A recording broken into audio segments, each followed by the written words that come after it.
Good morning student. आज हम lesson 7 रासायनिक सामने में बफर विलेन को पढ़ेंगे। ठीक है, इससे पहले हमने आपको अम्लीय और क्षारीयता के जो अम्ल और क्षार की धारणाओं को पढ़ाया था। ठीक है, उसमें लुईस धारणा हमने पढ़ी थी और डिफरेंट टाइप्स की धारणाएं उसमें हम पढ़ी थी। ठीक है, अब हमको कुछ ऐसे पदार्थ हैं, ठीक है, जिनके पीएच में जो परिवर्तन होता है कि नहीं होता है, उसके आधार पर हम देखते हैं। हमने एक विलयन है जिसका नाम है बफर विलयन। ठीक है, ऐसे विलयन जिनमें कुछ अल्प मात्रा में उसमें क्या कर देते हैं, अम्ल या क्षार मिला देते हैं, या उसको हम क्या कर देते हैं, तनु भी कर देते हैं, तो उनके पीएच में किसी प्रकार का परिवर्तन नहीं होता है। तो ऐसे जो हमारे विलयन हैं वह क्या कहलाते हैं, आपके बफर विलयन कहलाते हैं। ठीक है, इस प्रकार हम कैरेक्टरिस्टिक करें बफर विलयनों को, तो सबसे पहली बात करें कि इनके पीएच में कोई परिवर्तन नहीं होता। ठीक है, दूसरी बात करें कि अगर इसमें अल्प मात्रा में अम्ल या क्षार मिला देते हैं तो भी इनके पीएच में किसी प्रकार का परिवर्तन नहीं होता है। तीसरी बात ये कर दे कि इनको अगर तनु कर दिया जाता है तो भी इनके पीएच में किसी प्रकार का अंतर नहीं होता है। ठीक है, तो ये आपके क्या कहलाते हैं, बफर विलयन कहलाते हैं। ठीक है, अर्थात वह विलयन जिसका जो पीएच है आरक्षित रहता है, यानी सुरक्षित रहता है, उसके पीएच में किसी प्रकार का परिवर्तन नहीं होता है। ठीक है, यह आपका क्या कहलाता है, बफर विलयन कहलाता है। ठीक है, अब बफर विलयन जो होते हैं दो प्रकार के होते हैं। एक अम्लीय बफर होता है ना, एक होता है आपका अम्लीय बफर विलयन, और दूसरा आपका जो होता है क्षारीय बफर विलयन।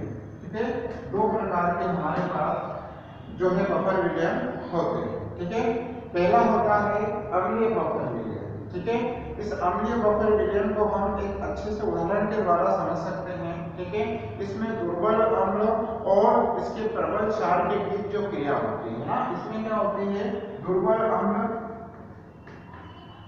ठीक है, दुर्बल अम्ल और प्रबल क्षार के बीच में क्या होती है, रिएक्शंस होते हैं। ठीक है, जब इसकी रिएक्शंस करवाई जाती है, ठीक है, तो इसमें अन्य अदरवाइज जब हम बाहर से कोई क्षार मिला देते हैं या फिर अम्ल मिला देते हैं अल्प मात्रा में, तो इनके पीएच में किसी प्रकार का परिवर्तन नहीं होता है। ठीक है, और एग्जांपल जैसे सोडियम एसिटेट ही हमारे पास और बोरिक अम्ल है, इनके भी साथ जब हम लवण बनाते हैं तो बोरिक से लवण बनता है जो इसके पीएच को सुरक्षित करता है। ठीक है, बफर की जो क्रिया देखते हैं हम इसमें कि इन दोनों की क्रिया किस प्रकार होती है। ठीक है, तो देखो सबसे पहले हम बात करें तो जो आपका जैसे कि दुर्बल अम्ल हम ले लेते हैं एसिटिक एसिड ले लें, और इसका जो प्रबल क्षार है सोडियम एसिटेट ले लें। ठीक है, तो हमारे पास देखिए सोडियम एसिटेट जो होता है CH3COONA, ठीक है, जब यह आयनिक होता है तो हमारे पास क्या प्राप्त हो जाता है, एसिटेट आयन प्राप्त हो जाता है। ठीक है, और हमारे पास Na+ प्राप्त हो जाता है। ठीक है, तो ये जो हमारे पास है अधिक आयनिक हो जाता है, जबकि हमारे पास जो एसिटिक एसिड होता है, ठीक है, एसिटिक जो एसिड होता है वह क्या होता है, वह दुर्बल आयनिक होता है ना, प्रबल रूप से आयनिक नहीं हो पाता है। ये दुर्बल रूप से आपका क्या होता है, H+ में चेंज होता है और ये एसिटेट आयन बनाता है। ठीक है, ये अधिक आयनिक है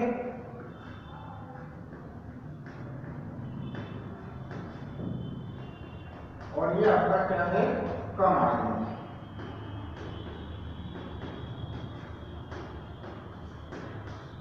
अब यदि हम इस विलयन में कुछ मात्रा में यदि हम अम्ल मिला देते हैं, ठीक है, तो अम्ल मिलाने पर क्या होता है, हमारे पास क्या प्राप्त होता है, H+ प्राप्त होता है।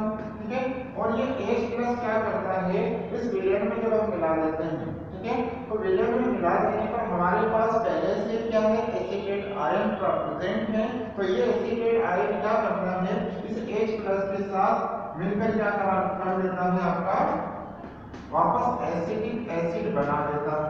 ठीक है, क्या बना देता है, एसिटिक एसिड, जो कि दोनों आपके जो सॉल्यूशन के अंदर पहले से ही प्रेजेंट होता है CH3, तो ये क्या करता है कि जो ये आपका एसिटेट आयन ब्रेक हुआ है, ये वापस उसमें अगर अम्ल मिला देते हैं तो हमारे पास वापस क्या प्राप्त हो जाता है, एसिटेट आयन एसिटिक एसिड प्राप्त हो जाता है।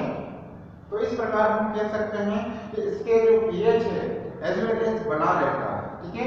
और इसी प्रकार जब हम इसके अंदर क्या कर देते हैं, OH मिला देते हैं, यानी हाइड्रोक्सिल आयन जो क्षार मिला देते हैं, तो क्षार मिलाने पर भी क्या होता है, हमारा एसिटेट आयन क्या होता है, सुरक्षित रहता है। जैसे हम देखें यहाँ पर CH3COOH, ये कोई एसिटिक एसिड है और हम इसके अंदर किसी क्षारक को यानी हाइड्रोक्सिल आयन को मिला देते हैं, तो हमारे पास क्या प्राप्त हो जाता है, CH3C-H2 प्राप्त हो जाता है, ठीक है।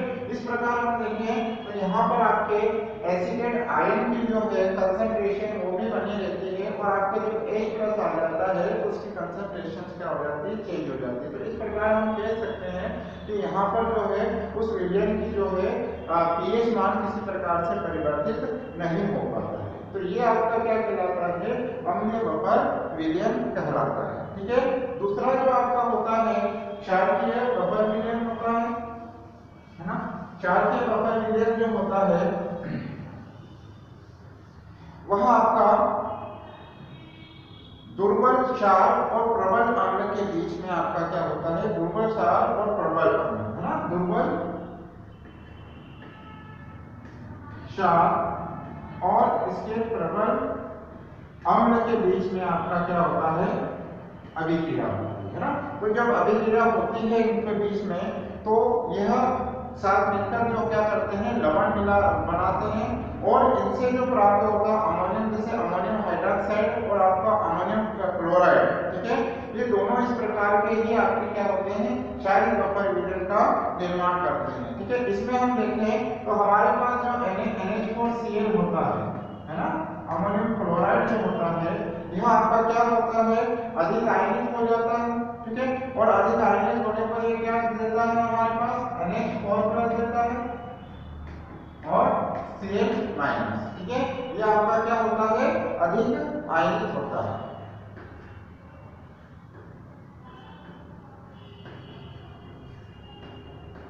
ठीक है। अब इसके अंदर NH4Cl अमोनियम क्लोराइड दिया है, ठीक है। और दूसरा हमारे पास कंपाउंड क्या होता है, NH4OH अमोनियम हाइड्रोक्साइड होता है, ठीक है।